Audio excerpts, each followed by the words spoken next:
Welcome everyone. We are here again with another panel in the competition of the age of business ecosystem.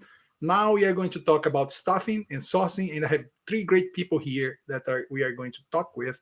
We have Ying McPherson, the Chief Strategy Officer of Unifi. We have Tom Gallo, that is the Head of Strategy and Innovation from ABM Industries. And Ayman Hamid, that is Executive Director of Global Business Services of Allegis Global Solutions. So let me start posing the context here and go one by one to see what you think. I mean, ecosystems is something that is been a long time in the staffing industry, but it created new formats when technology was being absorbed by the players. You have like the job boards, we have like more recently recruitment process outsourcing and vendor management systems. So a lot of things happening this time. My question to you is, what is the opportunity now, and what is different from the past? So I will start with you, Ayman, and after that we can go to Inc. Yeah, great. Thanks, Claudio. I think you bring up a really good point. The evolution of the staffing industry in general is impacted greatly by technology. So you'd mentioned my role. I have global business services. What that means for us is I'm head of transformation as it relates to our technology. So what comes into play are these VMS systems, the many platforms out there around sourcing, the platforms around gig work, and how do you unify all of these new platforms in some sort of competitive ecosystem moving forward into the future. So when you ask about, do we see it being significant? Absolutely. I think companies that are able to adopt a strategy around an ecosystem and learning to compete with an ecosystem are going to be much more successful in the future versus the way many of the staffing companies have come up, which is the value prop around how they provided their service. Well, no, thank you, Ayman. I mean, my question that come to you, Ing, right now is, how do you see that happening differently for organizations? What changed in the value chain that companies were not doing before and they have the opportunity to do right now? Yeah, so what we haven't been able to do before that I believe the future is going to give us the opportunity to, with all this technology that gives us the access to this data that we haven't had before, right? So companies have had multiple ways of getting work done for the longest time, whether it's been strictly contingent work, statement of work, obviously the introduction of gig, and now with the data that we have, the ability to understand the actual capabilities that you have in your internal full-time workforce.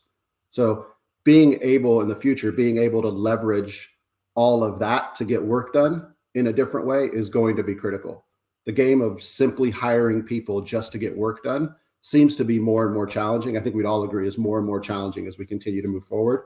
So learning how to access the data and the information you have on your current workforce and the way that you acquire talent today and being able to leverage that to get work done in the future, I think is the path that many of us in the industry are trying to do, and many of the journeys that we're trying to lead our clients down to adopt that philosophy as it relates to the way work gets done. Okay, so moving to Ing. Ing, what's your take on this? Yeah, so I think, I unify aviation. So everything we do is centered around airports. So our employees are more kind of in that, I would call the minimum wage class for the most part, maybe $1 or $2 before. So historically, we don't really even tap into a certain pool of potential candidates. So that's kind of just set the framework on what we do. I think today's environment, you have the technology, which has been coming, and we know it's going to continue to evolve. What's more challenging for us is the pandemic related, that's adding an additional layer. So if we think about the ecosystem, you have the components that make up the environment of the ecosystem, so to speak. I think our environment it's pretty traumatic experience, and it's putting a lot of pressure. So that environment has changed. For us, lots of regulations in terms of government subsidized fundings, as well as the change of different regulations. We also have a balance of union versus non-union environment that's also evolving a little bit. So I think our ecosystem is a little bit different than it was, call it pre-pandemic timeframe. Now there is the the underlying technology that's changing a lot of the way of thinking, speed to onboarding technology. And the candidates are also getting hit from multiple fronts, from multiple channels and multiple companies that may or may not be used to for them. So there's a lot of things are happening. I would say we're almost in a completely different ecosystem than we were 2 years ago, given some of the elements, but specifically related to the aviation industry. So I think lots of adjustment to be made, trying to figure out the best way to navigate, weed out some of the noise, the ones that are temporary, the ones that are permanent, that's really going to stick. And we're trying to be a little bit more mindful of how we look at staffing and not just looking at the temporary short-term gain, but more of what's sustainable in a longer-term approach. So I think we shuffled and evolved our strategy quite a bit in our specific industry. That's interesting. I mean, it looks like the pandemic was an accelerator of things that were coming as well, but of course changed a bit the scenario as well. Let me hear you, Tom. How your take on this? The same question. How is that change? What's the opportunity here when you think about operating through ecosystems? Yeah, I mean, we have similar challenges to Ying. We have about 100,000 plus team members out there just in the United States alone, many of which are of the hourly variety, down from minimum wage up a little higher on the wage scale. So it spans the gamut in terms of skill level, janitors, engineers, right? There's a lot of different requirements there for hiring. I would say, one of the biggest things that we're focused on right now is the candidate experience. It's actually kind of the first look into your company, right? So if that experience is not good, the odds of them accepting the role and then actually showing up day one are probably not great. So, our focus is, how do we identify the right channels to communicate with the different types of candidates that we want to bring in for a particular role? That could mean anything from going to social media to hiring a firm like Allegis, I guess, right? Or actually just doing some grassroots recruiting, right? And having a barbecue and trying to get as many people to show up as possible. I mean, the environment's definitely changed, as Ying said, during the pandemic. I mean, we've had to go and do things that maybe we haven't done in years because we're just used to people showing up at the office to fill out an application. And that's really not the way it works anymore. So, the other thing I think that is just a really interesting cultural phenomenon that's changed the way that we go through this process is how easy it is to download an app onto your phone and open it up and with no instructions know exactly how to do what you downloaded it to do, right? And if you translate that expectation to, call it the corporate or employee environment, right? It's not always like that. So they immediately have an expectation that their experience should be the same as using their phone. And of course, the experience includes using the phone as we're trying to get to them through text and through other means that, are more, I guess, standard these days. But that expectation can be challenging to meet when you have a large enterprise, you're using enterprise software, right? But you're trying to meet the need of the candidate where they are.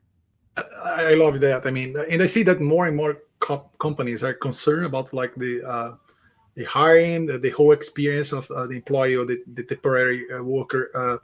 My question, that come back to you, Ying, before I go to Ayman, is there is how does it work? Because there is this whole competition about giving the best experience and bringing people in, but you have like, for example, what people are calling the Great Resignation, where there is a scarcity of people to find, and there are a lot of people trying to get into the same people. How you're handling that? What is, how do you see that right now? Yeah, I think very similar to Tom's challenge. I'm sure we share a lot of commonalities from that perspective. I think for us, the added challenge is our employee candidate pool is different today than it was before. So it's almost like at the beginning of 2020, the people that are very sensitive to the elements left work first, right? And they are the last to come back.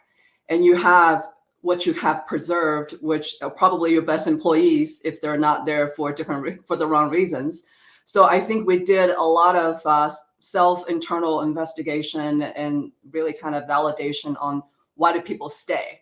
Those that stay through the pandemic, what's driving them? How do we then, given the opportunity to really kind of rebuild, right? Giving that employee and their feedback, can we attract those people that really share the core values of the company and have them as our frontline ambassadors to help us getting to the people that we may or may not be able to get to. So in essence, it's really almost streamline who we are with the folks that kind of helped and survived with us along the way. And how do we build more of that? So that's one avenue we kind of look into. It's very specifically tailored to existing employees. From the new employee standpoint, very much alike, like Tom was mentioning earlier, is the whole employee experience. In our employee base, we have, in our company currently, we have 50% female, 50% male. 70% of our employees is, so to speak, diversity class, right? So, and each city, it's very different.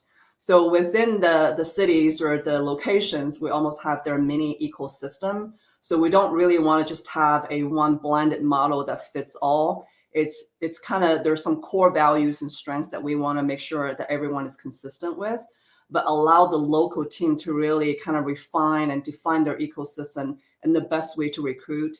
A lot of our employees, we have high attrition rates. So the moment, it's easy to download an app, and it's also very easy to delete an app, right? So that's our challenge and the cycle of all the people that's coming into the company. So we've been really focused on what is the company values, and for that location, what drives the people that share the same value, and then also be very clear and upfront to them about the expectation in terms of what the job entails. And we've tried multiple different creative ways because, you rely on local recruiters or admin to deliver the message, and not all of them are created equal. So we've been trying to use the video, a couple 30 seconds, attention span for this generation is very short. So we have 10 to 20-second videos on, let me tell you what this job is, so you know exactly what you're getting yourself into. And then from there this is the local family, this is who they stand for, this is how they link to the company, and have people do better job of vetting locally up front. And then you rely on the people that are there to really drive the local culture. I think we try to expand the experience and the level of experience through that local team. It's been working in certain areas, and other areas we got to refine a little bit, but we kind of approach it from some standardization through technology, give some local tools on best way, but then allow them to have the flexibility to find the right candidate. And some people get very creative, right? They can go after high schools. There's different work, age limit. You have to go beyond the normal channels because the normal traditional channels are drowning up, at least for us and what we experienced in the last 2 years. No, I love that. Ayman, just getting what Ying is saying, so many different ways that companies are trying to reach out the right pool of people, or different pools of people to get people on board. So how are big players like you in the field that are trying to adjust for that? Because it's also challenging, not only for the final employer who is going to use the resource, but it's for the agencies as well, for the staffing industry in general. So how do you think that the industry is adapting to that reality? Hey, that's a great question. I think both Tom and Ying shared some really insightful strategies or areas that they're working on. You mentioned the Great Resignation and how that's impacting everybody. What was encouraging to hear from both Tom and Ying is the focus on the user experience and the focus on the resignations happen, but it's happened to all of us. And what if it's taught us anything, it's that the focus on retention and retaining our people is as critical today, if not more, than it's ever been. And everybody's focused on attracting talent. And I think what we just heard is there's also some real good focus on retaining. And what that means, your onboarding programs today need to be better and more robust than they were pre-pandemic. Because you want the experience to come in. So Claudio, when you asked a question about what does it mean for the industry, that brand experience is critically important. Pre-pandemic, it was staffing agencies going out, going, hey, we can get you hired at this company. And the level of expertise or level of knowledge they had about the brand and what it meant to work at some of these companies maybe wasn't as critical as it is today. Today, all of us are trying to attract talent based on the value prop that we believe we can offer them once they are on board. And so staffing companies' ability to accurately and comprehensively explain the value prop of the clients that they're working for is critical today as it was in the past. And because of technology, that's done so many ways. You've heard the videos that have been used now versus just job postings that used to be out there on a board. The tech and how quickly and easily you can message someone's brand to a candidate absolutely impacts their experience. So we're starting to see now that the impact of the experience someone has starts much earlier than maybe we gave it credit for pre-pandemic, because every visual, every message, anything they see anywhere is part of that brand the company's trying to build. And staffing companies today, the better they can align and support the brand strategy that their customers have, we're seeing the better success they'll have in actually attracting talent for that specific client. No, I like that. So one question, I want to go a little bit down right now. That is, what does it change in management? What does it change in management? We'll come to you later, Ayman, for big staff companies. But what changed in the way that you establish like your processes, your systems in organizations that need to manage like this whole new world? So let me start with you, Tom, and we go to Ying after. Sure. Yeah, I would say the teaming required to make this all work now is very different than it was in the past. It's critical to be able to view the organization top down, right? And honestly, I think that's why you're seeing a lot of strategy and transformation organizations popping up in big companies. I mean, that's what the three of us do on a daily basis. We have teams focusing on how our organization works from end to end so that we can stitch together the requirements needed to actually make it happen. So you can think about this in simple terms using end-to-end process design. There's a lot of frameworks out there, but being able to articulate the user journey, the processes, and the technology that's required to make all of this work the right way, in this case, hiring and staffing, it helps define the ecosystem that we're playing in, right? So once you kind of know what the playing field looks like, it's a lot easier to figure out where you need to go. So for us, we've just figured out there's a startling amount of different functions and field teams that are in the process, right? I mean, from the outside in, you may not recognize that. So this meant we had to go out and talk to each and every one of them to understand how they experience the ecosystem differently, right? Because our field organization is saying, hey, we need you to fill these requisitions fast. I need qualified candidates, and I want visibility in the process so I know what's going on and how long it's going to take to get somebody to show up. Well, it's one thing to know that. It's another thing to design the process around that objective. And while there are other priorities from the talent acquisition team and other groups involved, that design is a balance of everyone else's input.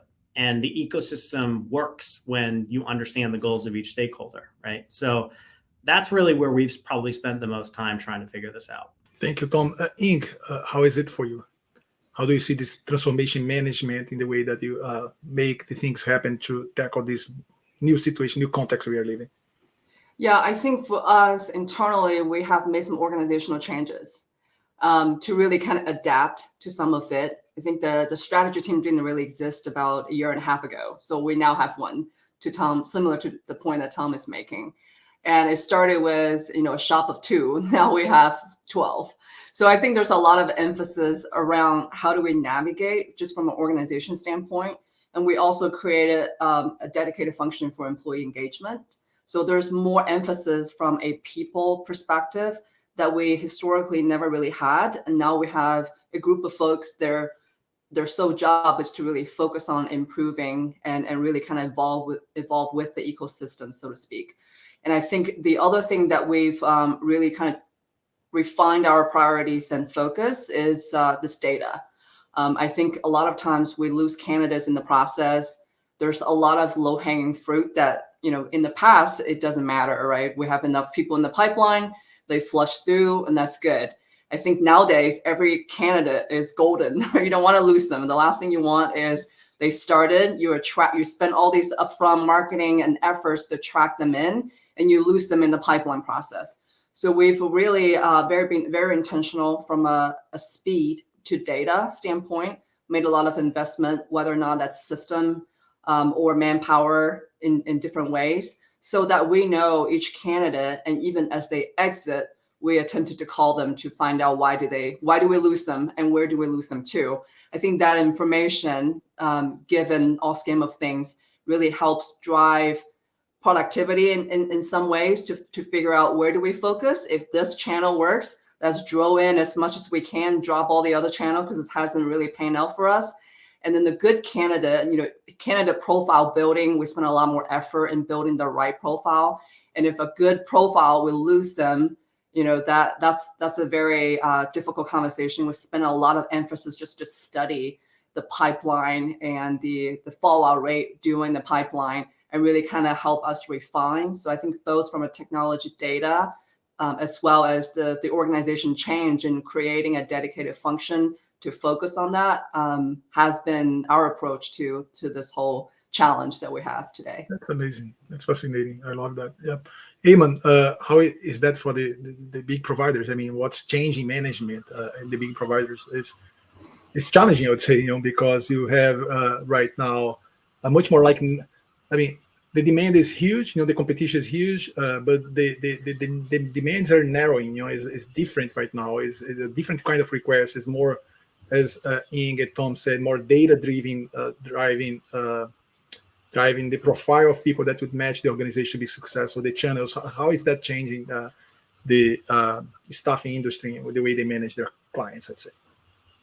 Yeah, so you bring up a great point, and there's obviously at a larger organizations, which are a lot of number of the ones that we help manage with their workforce strategy.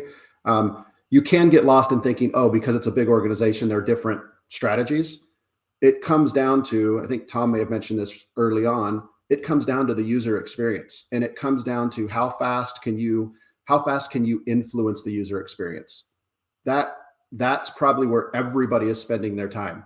You just heard Ying talk about, how fast the data that they've invested in, and can they understand where people are in the process quickly so they can influence that experience to get them on board. The larger organizations are just doing it in scale, and we're having to leverage technology a lot more. You're having to automate as much of the sourcing, pipeline filling process as you can, and you're having to figure out where can you put the human touch and the human element in people getting jobs. So as much as technology, and I live in this space, as much as it's exciting and keeps you motivated to do all this cool work, I would say, when people accept employment and jobs, it's very personal. It's still a very personal decision. And people, as much as we want to envision a world of, hey, you get on an app and you click a button and you take a job, while that's likely in our future, there's still a component of that human touch and that experience that has to be there. And so it's a balance, Claudio, when you ask of how the big companies are doing it, and not smaller, just other ones that maybe aren't considered your Fortune 100s or 500s.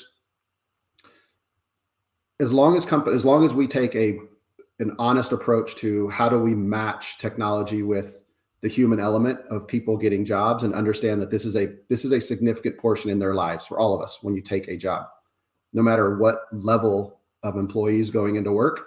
So learning how to manage that, having a good balance between the data and the human touch is critically important. So that's what we're talking about. And that's everything that we've been hearing: the user experience, the data, where do you invest in automating the process? All of that is, everybody's doing the same thing. It's just the ones that we're seeing have, what am I looking for? An advantage, or seeing success, are the ones that are striking a good balance of inputting that human interaction to enhance the experience.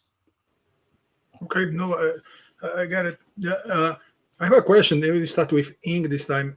There's this big challenge. I mean, when you look like companies like ABM Industries, Unifi, they are big orchestrators of this whole, process, or the whole ecosystem to bring like employees to the field, and operate, So, and today we see that there are not only the challenge that we're talking here, but so many new technologies, new providers promising usage of data in a different way, or employee experience. So the HR tech industries feel it like with recruiting. Actually, it looks like 70 to 80% of HR tech is recruiting. So how do you choose like partners to your ecosystem? How do you make choice? Or we see some companies like pretty much like internalizing everything, but a lot of them are trying new things and testing new things. How is that with you? I will start with you, Ying, and I want to hear Tom as well. Yeah, I mean, it's definitely interesting because we, over the last 3.5 years, actually went through 2 HRIS systems. Well, 3, including the legacy ones. So it's definitely been an interesting challenge. And we have yet to find the perfect solution.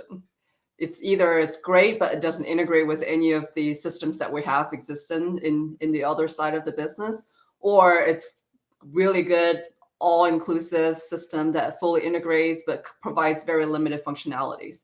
So I think the best system you can do is to figure out the ones that works for the industries and the company. For us, it's a little bit unique. As I mentioned earlier, our system or our industry is in and around the airports.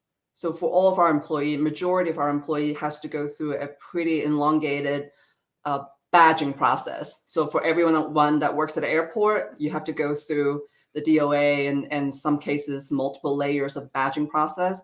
And that can take, depending on the size of the airport, somewhere between as quick as 3 days or all the way up to 6 weeks. And given the pandemic, that's not a really great situation for us to be in.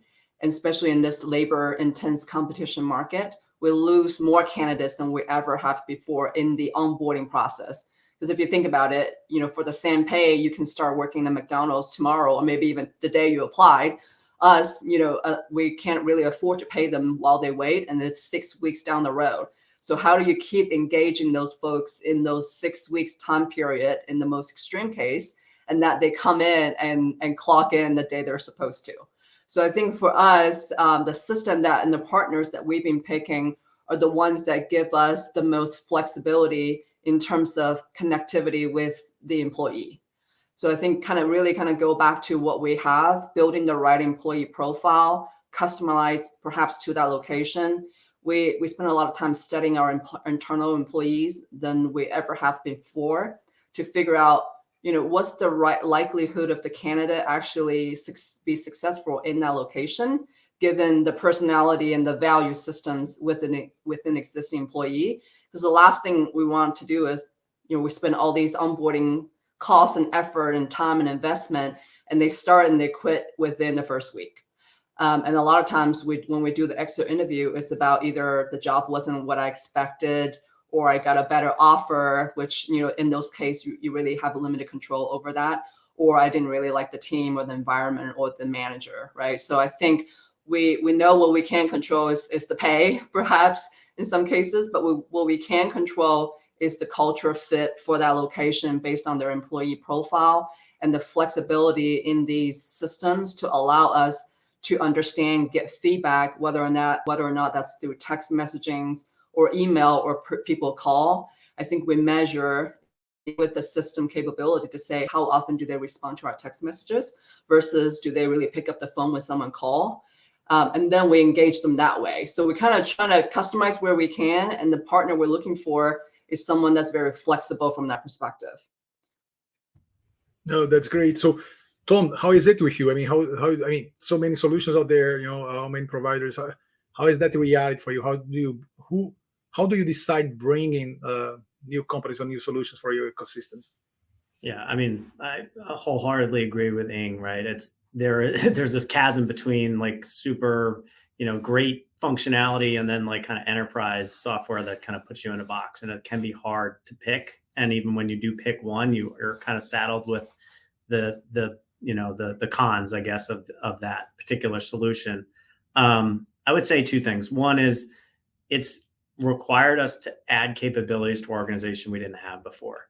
So when you think about things like application development, really advanced technology architecture, and the ability to integrate systems internally in a way that can help bridge some of those gaps, that's been really critical for us, because there's a lot of really interesting solutions out there that just require an integration with some sort of enterprise software. But then beyond that, we still need to bring it up to a level where the applicant or one of our team members can actually consume that particular functionality. So I think building those technical capabilities internally is key to navigate this environment where, there really isn't a perfect solution out there for any one company. And, for us, it's always challenging. We are a highly distributed workforce. We're in, 10 to 20,000 locations across the country. They're not our facilities, right? It's not like McDonald's where you're walking into, a building where your brand is underneath, right? You're walking into a facility that somebody else is building, and you're trying to operate a business within that and perform a service. Is really, really challenging. So creating a digital connection with these team members is hard, even if you had the best technology in the world. So trying to figure out how to get to that point where they kind of feel like they're part of the organization, even though they don't step into a door that has the ABM logo on it, is really, I think that's our chief concern right now, is trying to figure that out and make sure we have a compelling reason for people to come back every day. That's really interesting. So, for you, my question would be, because there is always like the situation of Tom and Ying, trying to decide which providers to bring the workforce. And at the end, you see many organizations, not all of them, but many of them having multiple providers together. So how do you see that in the vendor perspective? That is, how are you making an effort to integrate systems to lead with this uniqueness that each client is? So how is that organized? How do you decide for technology? Now, I remember I was in this field a few years ago. Every week there is the new technology coming that people believe that you disrupt the industry and nothing happens. How is it? Yeah. Yeah, no, that's a great point. So a couple of things there, how do you manage the multiple vendors that you bring into, a company's ecosystem, right, around supplying? And it probably goes beyond just the vendors, but when you think about bringing an ecosystem together, you're looking for capabilities that enhance or complement what the other ones have.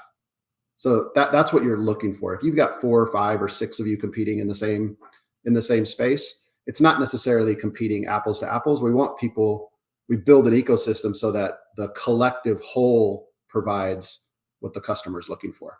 And that's challenging, to be fair, because it's challenging. The technology component of it, I think both Tom and Ying hit on. You need to make it easy to integrate and access the data that you have. And maybe more importantly, that you need to make it easy to understand the analytics and the information the data tells you. And that's the difficult part that we're seeing when you go through these integrations with all these companies. Some are very difficult to integrate with, which may just be a roadblock for them.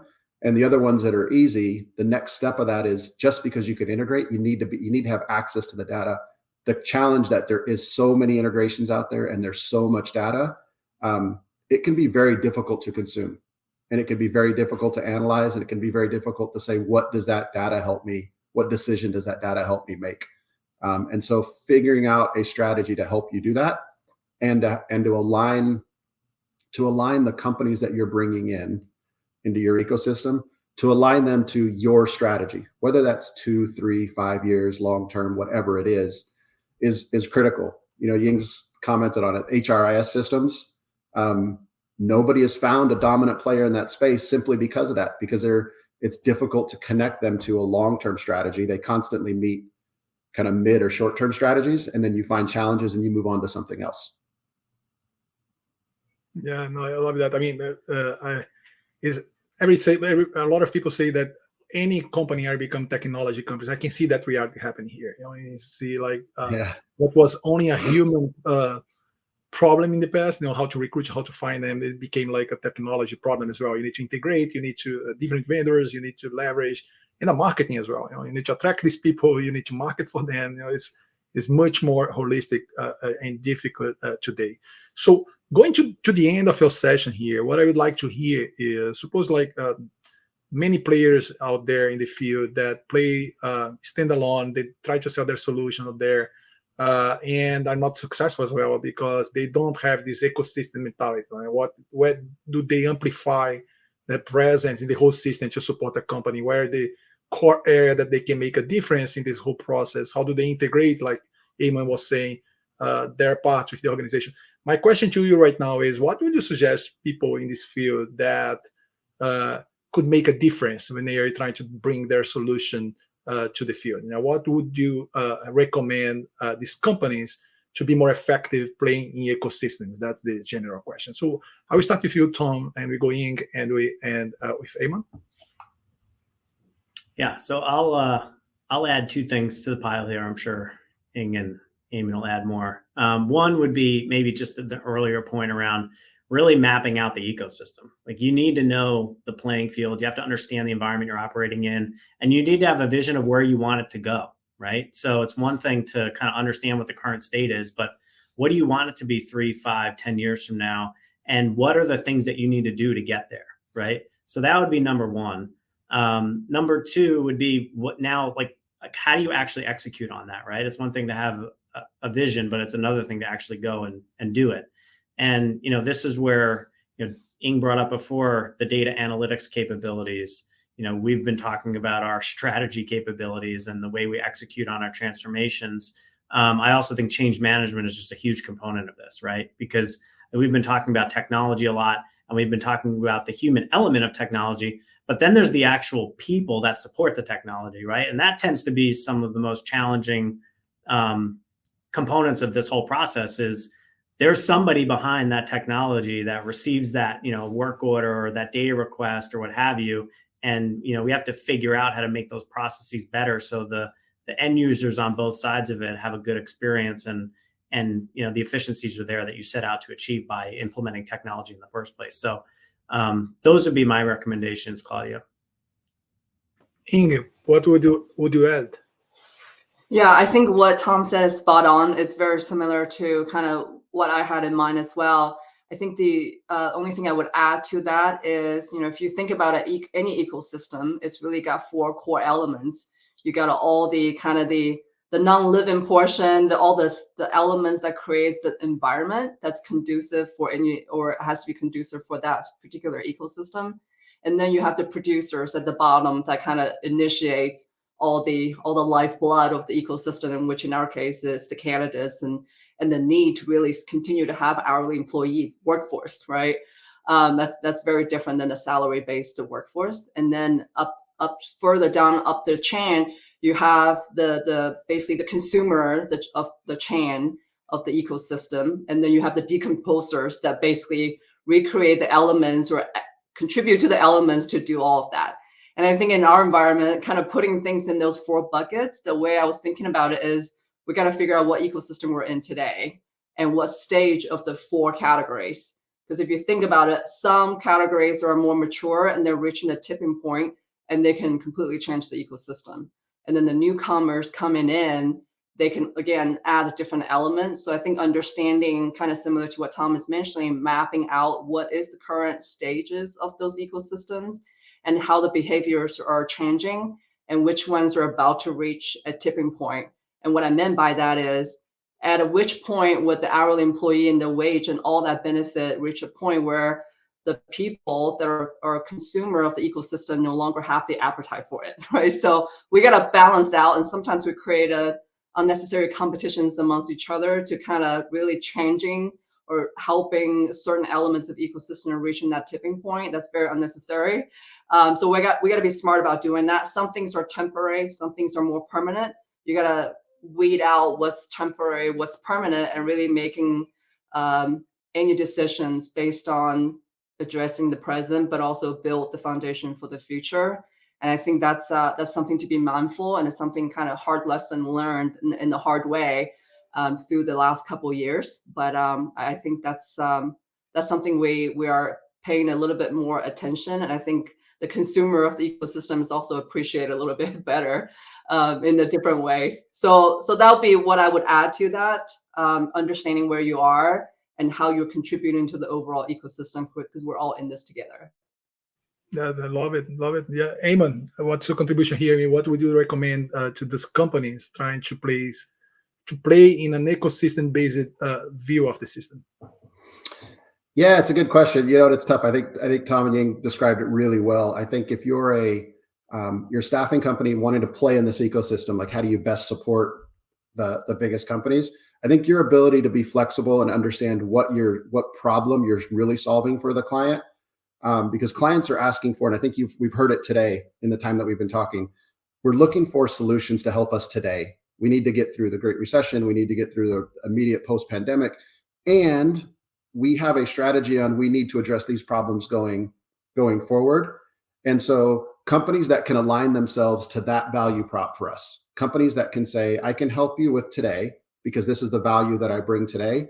And I'm willing to evolve with you, or I'm willing to progress with you for what you need tomorrow, allows you to create an ecosystem that you can continue to move with you as you go forward, versus having to constantly replace people because they're good for you today, but they're not good for you tomorrow. So where that plays out and what that looks like is if you're willing to allow the value prop that you bring to the ecosystem to evolve as the ecosystem and your essentially your end client needs it.